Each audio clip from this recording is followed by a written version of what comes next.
Evans. And just as a time check, we have 35 minutes left on the debate of this bill. Thank you, Mr. Chair. All right, this bill on page 3, line 10, talks about migrant.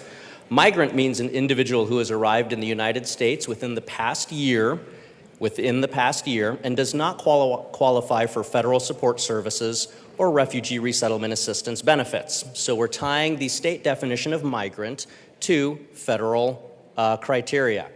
Qualified immigrants under federal law means lawful permanent residents, refugees, asylees, folks of that nature, Cuban or Haitian entrants, there is a corresponding citation in federal code for that, battered spouses, and there's a couple of subsections underneath that, victims of trafficking or their derivatives, and then individuals who lawfully reside in the U.S.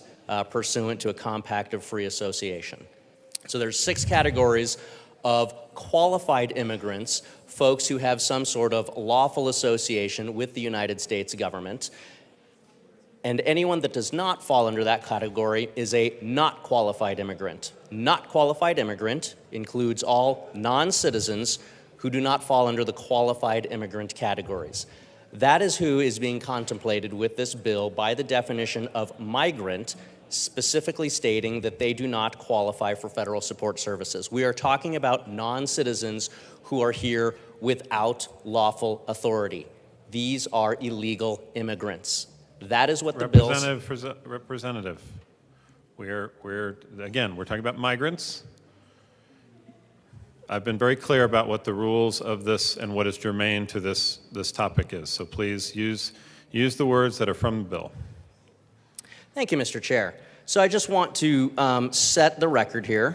So I'm going to read a little bit of an excerpt from an article published earlier this month here in the Denver metro area from a it's Colorado Politics, pretty mainstream media source here.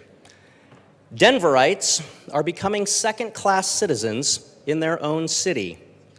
To varying degrees, that could be said of Coloradans and other communities as well. They have been elbowed aside by a new wave of immigrants, many of them from Venezuela, who have entered the U.S. illegally over the past year and have been deluging Denver and the rest of the state. The toll on taxpayers is growing daily. Again, folks, we are talking about illegal immigrants, as stated in this news article. Representative Evans. We've talked about this. I will allow you to say that these are migrants who are here illegally, but I will not allow you to say that it's not in the bill. Okay? What is germane to the bill is migrants. Thank you, Mr. Chair. Just for clarification, I'm reading from a major press article here in the Denver metro area. Is the press not welcome in the well? The press is welcome in the well. Can I quote from a major mainstream press association as I read this? Yes, you are welcome to quote from a major mainstream source. Perfect, because I'm quoting from Colorado Politics here. Thank you for that clarification, Mr. Chair. Since December of 2022, about 40,000 immigrants have arrived in Denver. Welcoming them has cost the city over $60 million and counting. The state and federal government have reimbursed Denver alone about $14 million. It's actually in the high 30s if you count the reimbursements to the rest of the state. But the rest of the cost is coming out of the pockets of Denver taxpayers. And as mentioned, that's not even counting the tab handed out to taxpayers in other Colorado cities. The bill for covering food, shelter, and other services to the droves of immigrants hasn't been paid out of some rainy day fund in the city hall's coffers.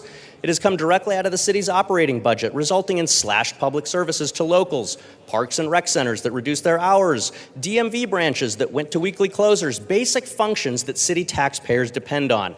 And that's not to mention the collateral damage caused by the immigration surge, from proliferating tent camps to rising crime.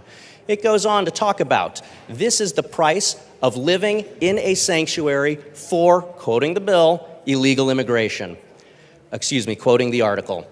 State lawmakers in 2019 enacted a law prohibiting local governments from cooperating with the federal government in immigration enforcement and prohibiting the sharing of judicial information with federal officials.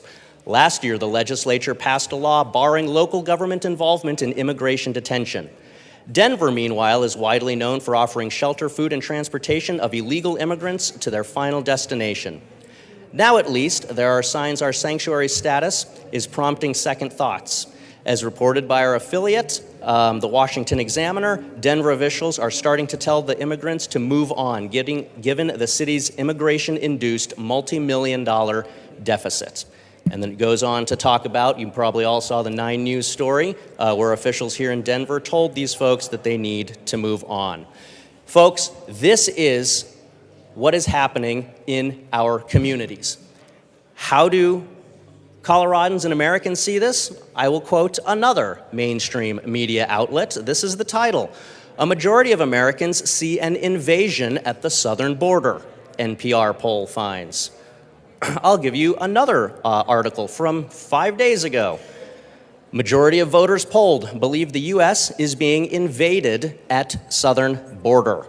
The majority of American voters polled believe that the U.S. is being invaded at the southern border. Folks, this ties directly to the bill here because as we've just established with the definition on page 3, these are folks who are illegally present in the country, and this piece of legislation creates a multi-million-dollar grant program to continue to attract them to Colorado. I go on.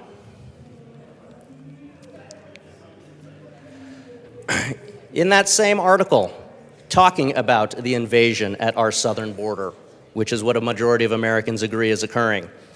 More recently, retired FBI counterintelligence leaders warned about a likely terrorist attack being committed by criminals illegally entering the country through a soft invasion.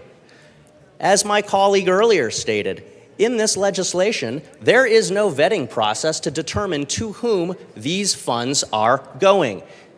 I am quoting from mainstream media outlets here who are relaying information provided by counterintelligence leaders who are warning about potential terrorist attacks being committed by criminals illegally entering the country through a soft invasion, and pieces of legislation like House Bill 24-1280 create a multi-million-dollar grant program that has no vetting that will continue to attract individuals to Colorado, further exacerbating the self-imposed illegal immigration crisis that is now facing the Front Range and the state of Colorado. I rise in opposition to this bill.